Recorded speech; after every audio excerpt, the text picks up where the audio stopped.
Welcome. In front of me I have Xiaomi Mi 11i, and today I will show you how you can check your battery capacity in this smartphone. So at the first we have to download external application from the Play Store. The name of the application is Ampere. So let's get it. Let's open. Click yes, agree, and then close. Right now tap OK on the left bottom corner, and as you can see, here we got the capacity of our battery in this place. We can also check the temperature of our battery, voltage, basic data like Android version, model and manufacturer, health, technology, if it is plugged or not, and status.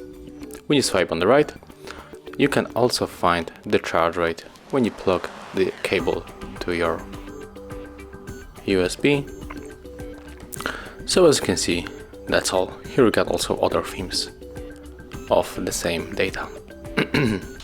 And in the smartphone we can also check the temperature by simply going for the settings.